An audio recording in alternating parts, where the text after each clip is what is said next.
So in last week's video, I linked to a previous video that I had done about a year and a half ago, give or take. And in that video, I talked about various things that I had crowdfunded. Well, been in the crowd, not things that I had forgot funding from the crowd. I had been in the crowd. I wasn't funded. There we go. That makes sense.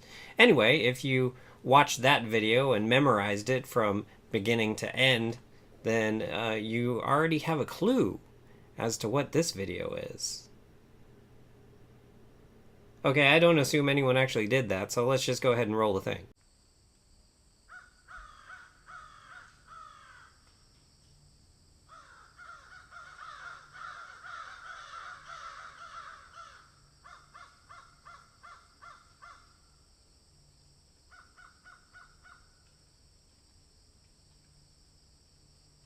Hey guys, Sean here. So let's talk about what I did last Sunday, because if I don't, my mother will kill me because I didn't tell her what I was doing last Sunday, because I was like, you'll find out when I do the video.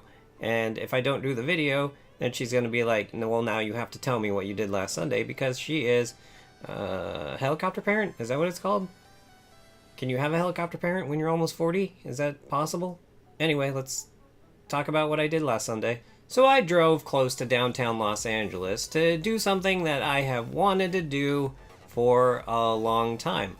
One could say a little over 10 years now.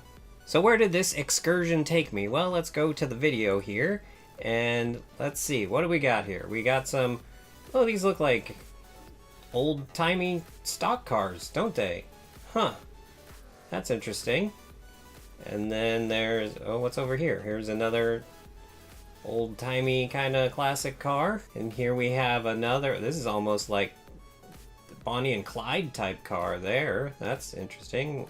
What is that? Is that like a Chevy Impala? Is that what that says? I don't know. It looks, I didn't really look at the signs too much.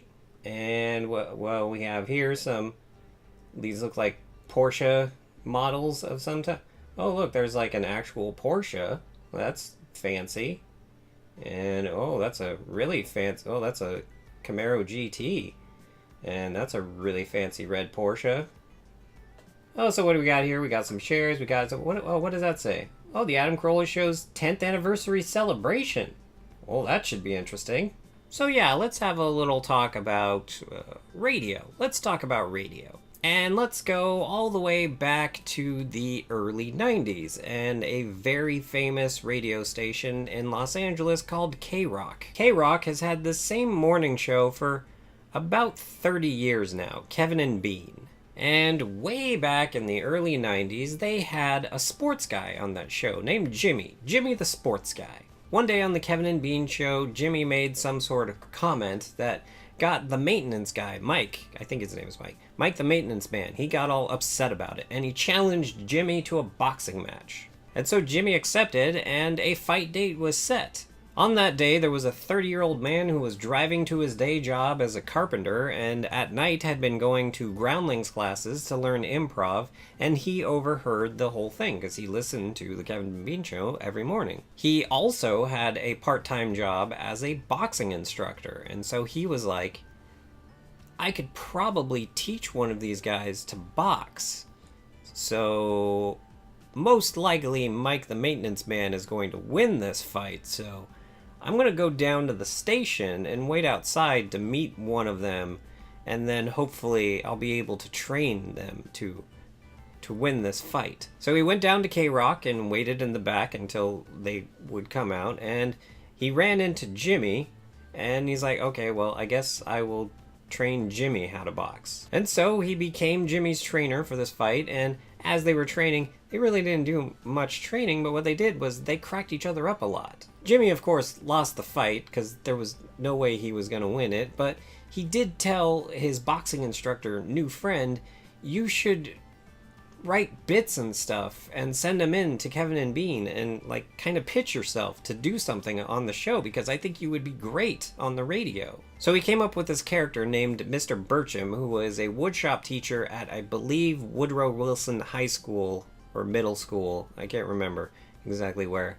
And he would call in to the Kevin and Bean morning show because the kids weren't listening to him in his classes. So he's like, well, if I call into the Kevin and Bean morning show, the kids will be listening there, and then I could maybe get their attention. And he did this for free for a year until eventually Kevin and Bean brought him in to actually work on the morning show. Now, at the same time, at night on K-Rock, there was a show called Loveline that was hosted by Dr. Drew Pinsky and Ricky Rackman. Yeah, that's right.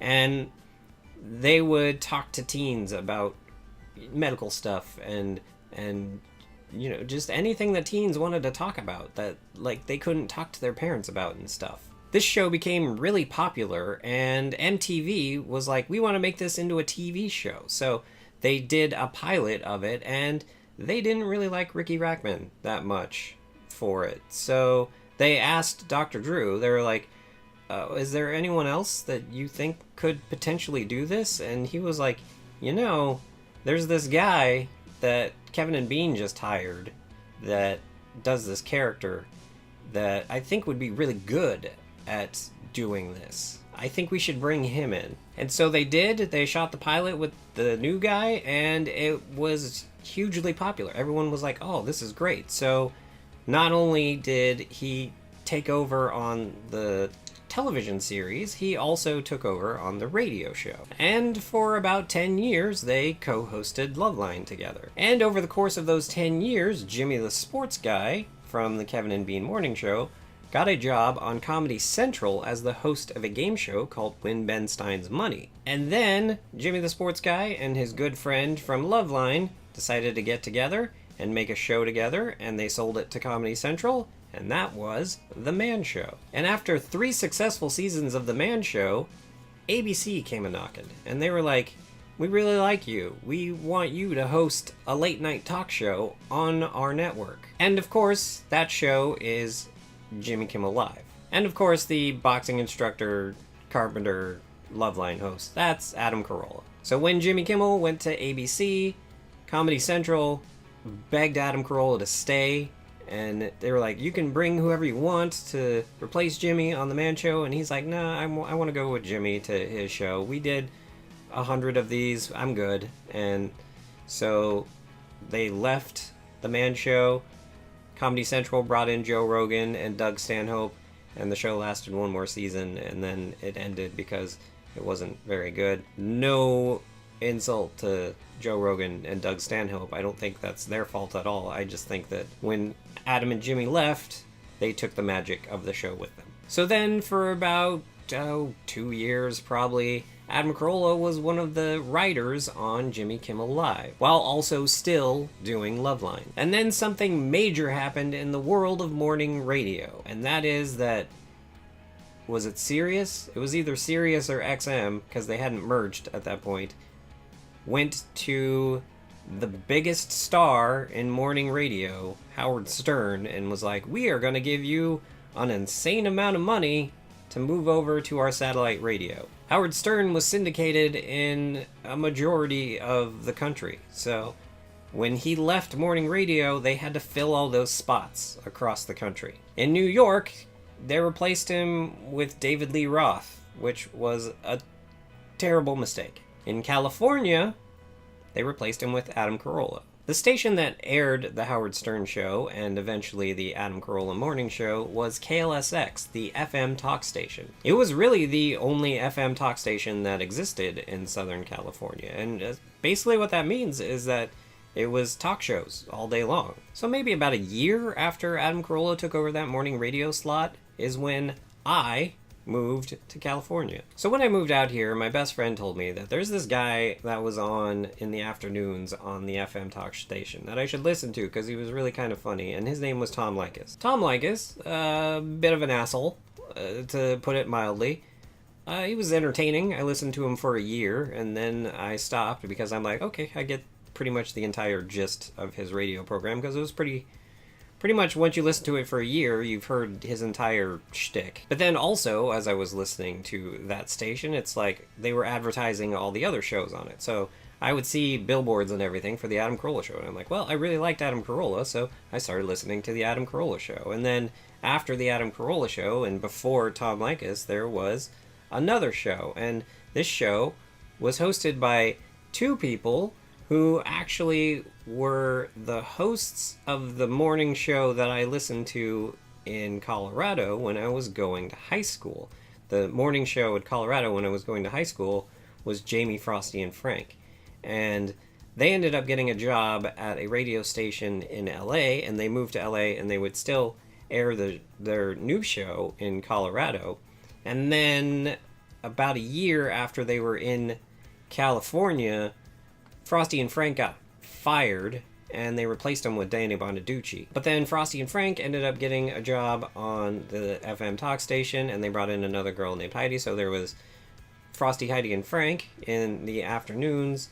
Well, okay, what would it be? It would be morning to afternoon.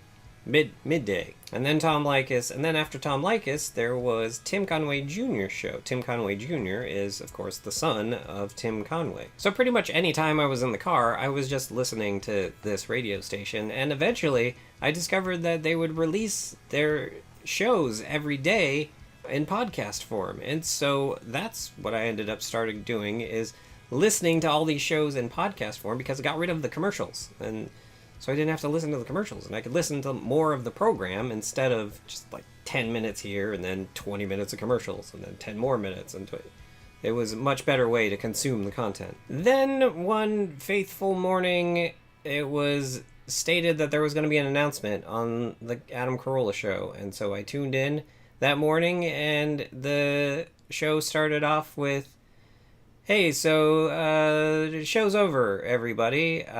Tomorrow is going to be the last episode of the Adam Carolla show and all the shows on this network, because this network is flipping formats.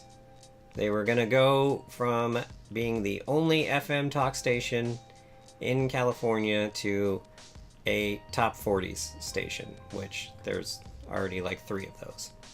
The only thing there's more of in Southern California than top 40s is, well, Mexican stations, but that's to be expected. I'm sorry, Spanish language stations. And the reason that he announced it that morning is because the way that they were planning on doing it is that at the end of Tom Likas' show the next day, that's when the station would flip formats. And they wanted it to do it that way. And Adam Carolla was like, no, that's stupid, because if we do it that way, then Tim Conway isn't going to be able to say goodbye to his audience, and he's been here the longest. So that's why he convinced them to let him do it that morning. So here was Adam Carolla with a contract with CBS Radio that was still a year and essentially no job, but he was still getting paid for the rest of the year. So what was he going to do? His wife had literally just a few months before that had twins, a boy and a girl,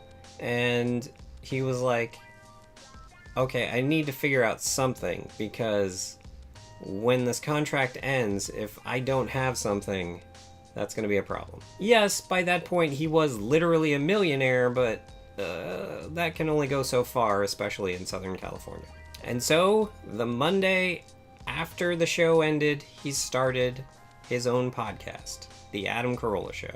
And so 10 years later, it's time to celebrate at the Peterson Automotive Museum. And so here he is coming out, waving to the crowd with his co-hosts, who we'll get to in a moment, and his special guest, his special first guest for the show, his good friend, Jimmy Kimmel.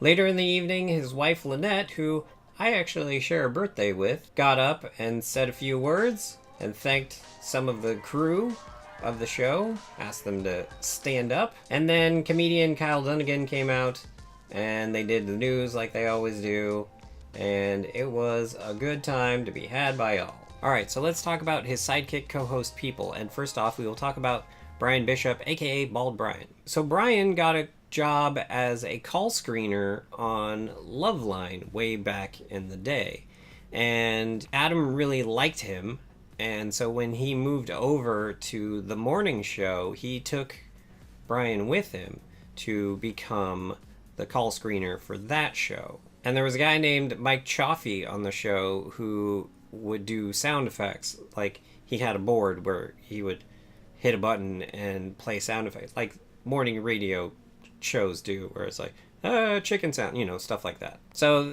I can't remember exactly when it happened, but like a little ways into the show, Mike Chaffee had to take a few days off, and Brian stepped into his place, and eventually everyone was like, I think we like Brian in this position better. So he ended up staying in that position as the sound effects guy. And so then when the Adam Carolla Morning Show ended and he moved over to the podcast, he was just hosting it himself for a while.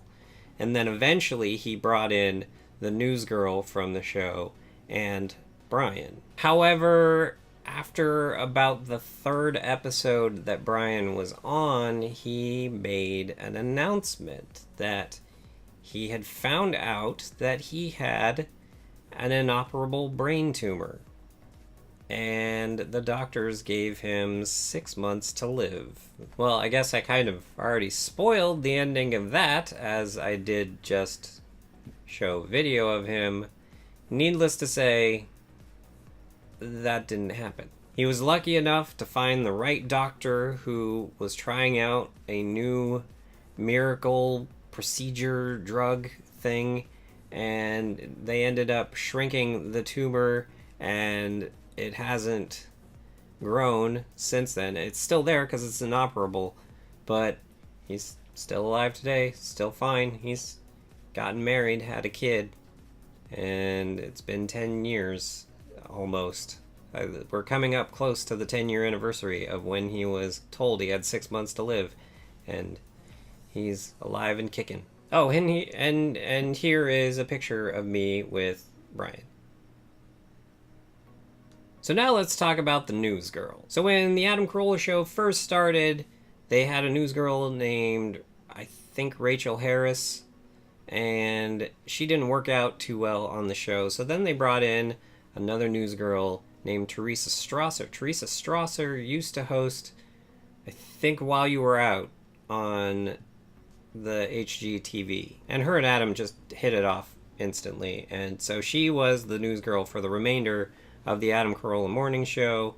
And then eventually when he brought in Brian, he also brought in Teresa Strasser. But she eventually ended up getting a job on a morning show in Arizona, like a TV show type syndicated show in Arizona. Not like a morning TV show, but it doesn't matter. She's in Arizona now. So he ended up having auditions for a new news girl. And so it came down to two. One was the news girl on Tim Conway Jr.'s show. So they knew her, and she was a known commodity. And then there was another one that came out from New York named Allison Rosen, who they ended up liking more, and so she ended up getting the job. And so for 4 years, she was the news girl on the Adam Carolla Show. Now this actually ended up being a good thing for me personally. So as I said, I was a fan of all the shows on KLSX, and Adam Carolla wasn't the only one who, come Monday morning after the station flipped,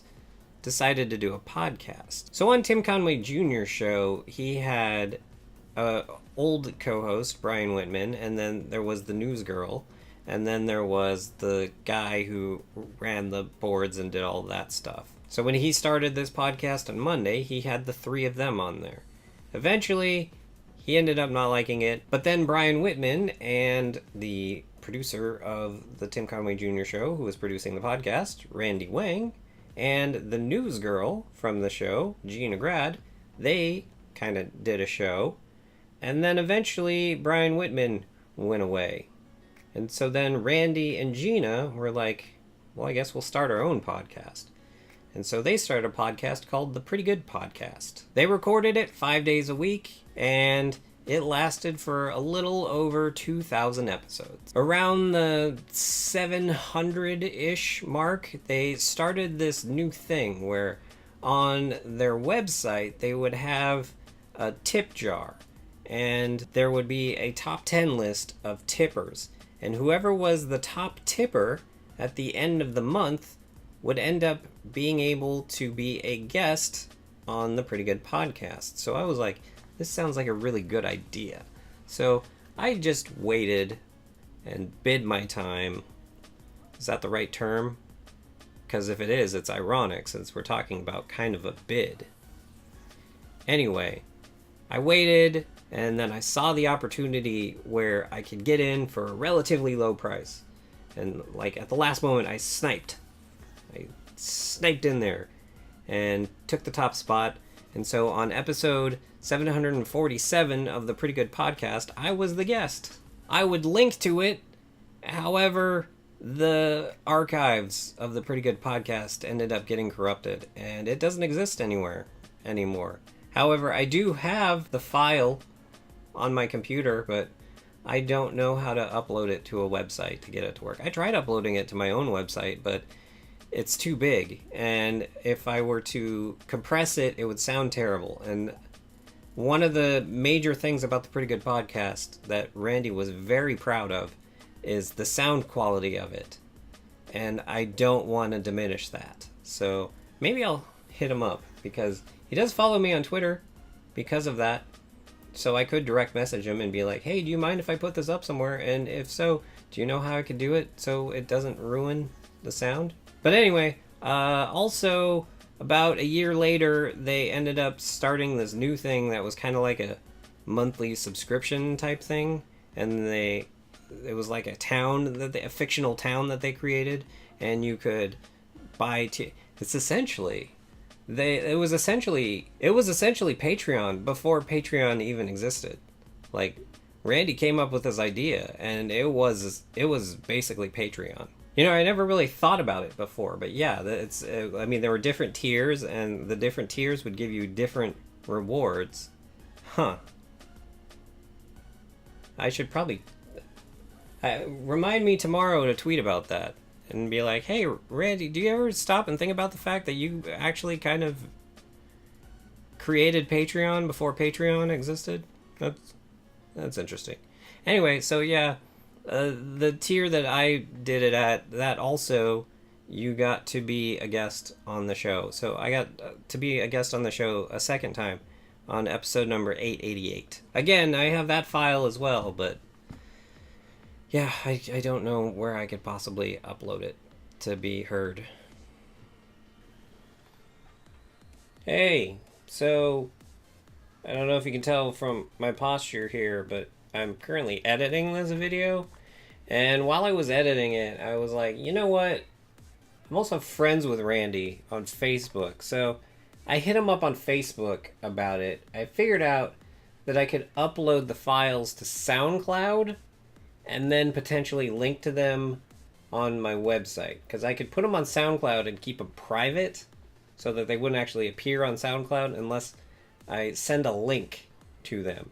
And so if Randy responds to me and I do get his permission to link to those on my website, then in the description there will be the links to those.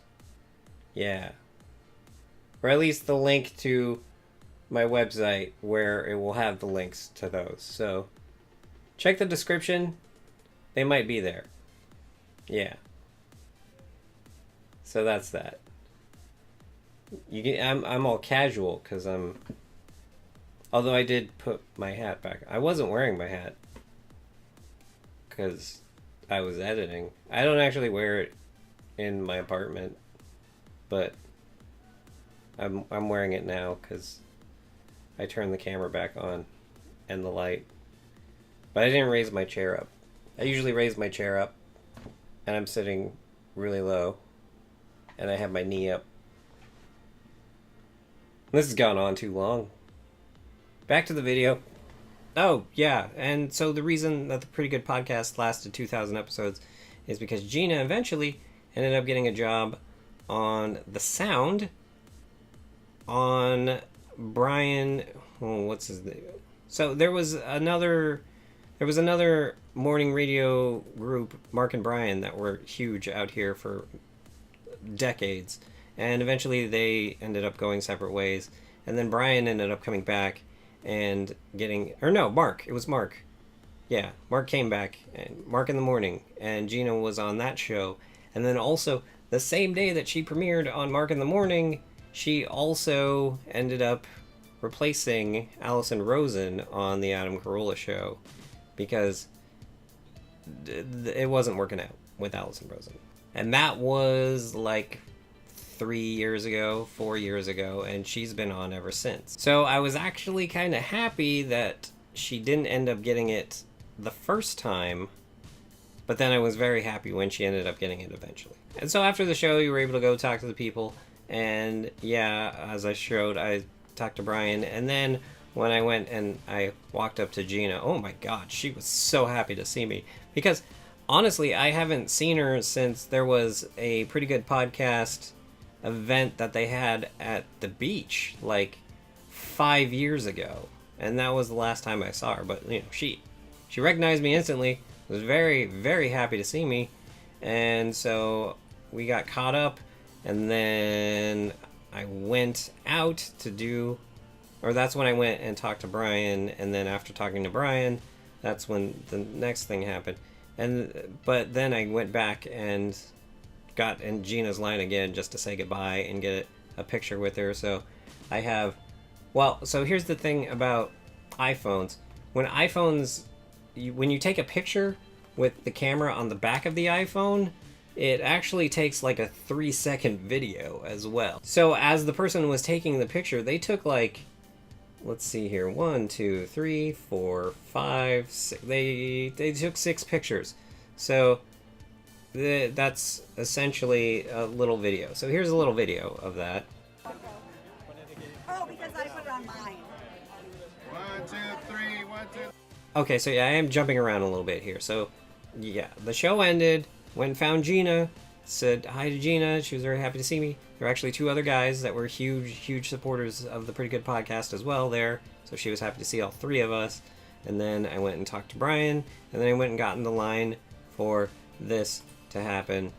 Yeah, so I got to meet Adam Carolla and get my picture taken with him, and I told him about one of my favorite things that he ever said on Loveline, but I'm not going to repeat it on my channel because I do try to keep things slightly PG on my channel.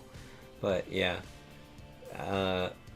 it was something that my best friend at the time and I found so funny.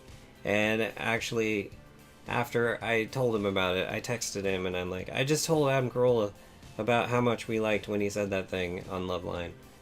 Because he's actually the one that I would have never known of Loveline if not for him, because I didn't have cable and he did, and so I would watch Loveline at his house. So yeah, then after meeting Adam Carolla, I then went back and said goodbye to Gina and all that, and so that happened. So yeah, that was it. That was the 10-year anniversary celebration of the Adam Carolla Show. It was actually an all-day event at the Peterson. So in the morning, they had a car show where he probably brought out some of his cars, and Jay Leno was there too, and he brought out some of his cars, and Jeff Dunham, the ventriloquist guy with the racist puppets, as everyone likes to say. Oh, Jeff Dunham and his racist puppets. He was there too, because he's a huge car guy as well. I didn't go to that. I really, like, looking back on it, I should have gone to that too, because that would have been cool to go to. And then, in between the car show and the podcast taping, Adam Carolla had a screening of his 3rd documentary that he has made. So he made a documentary about Paul Newman's racing career a few years ago, which is really good. I have that on iTunes, and I sent a copy of it to my mom and stepfather one Christmas. And then he made a documentary on the Ford versus Ferrari called The 24-Hour War, because it's an interesting documentary. I haven't actually watched it yet, but I do mean to get around to watching it. And I sent a copy of that to my mom and stepfather, and they keep losing it and forgetting it and never watching it, although maybe they did watch it now, and they just... I can't remember now if they watched it or not, but Yeah. But that's a good one. And then his third documentary, which is coming out soon, is about Willie T. Ribbs, the first black stock car driver? Yeah, first black stock car driver. And that's supposed to be really good too, so I look forward to watching that when it comes out. So he had a screening of that, and then there was the podcast. I should have gone to all three things, but I was like, oh, I just wanted to do the podcast. But then, yeah, in hindsight, it would have been better to do all three. So yeah, that's it. I'd never gone to the Peterson Automotive Museum before. It seemed really cool. I'd kind of like to go back there sometime. I'd really like if my family ever comes out to visit me again someday, that'd be nice if they did. But if they do, I'd kind of like to go with them there, because there was a lot of stuff there that I know that my stepfather and stepbrother would absolutely love seeing. So that could be interesting. And well, my stepbrother's probably gone there at some point, but it'd be really cool to see all of it. And then LACMA, the Los Angeles Culture Museum, whatever. the big museum in Los Angeles is right across the street. So I should probably go there too someday, and that could make for good video content. So yeah, I'm glad that I went. It was a really good time. I was really good seeing Gina again, because she made me feel really good about myself because of how happy she was to see me. That was really good. And then it was really cool to meet Brian, and then of course it was really great to meet Adam Carolla.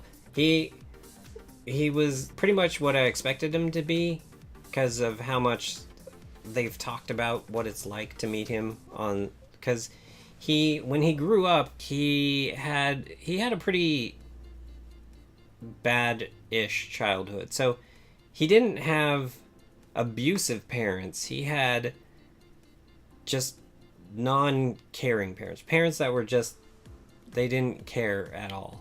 They didn't, yeah, they weren't like really parents. And so he's always said that he doesn't have low self-esteem, he has no self-esteem. Like, the self-esteem doesn't cross his mind. So when you meet him, he doesn't really look you in the eye because of that. And I mean, I have problem looking people in the eye too, so he didn't really look me in the eye when I was telling him about the Loveline thing. But I mean, I did shake his hand, and he seemed excited to meet people and all that. But yeah, he's very much exactly what I thought he would be.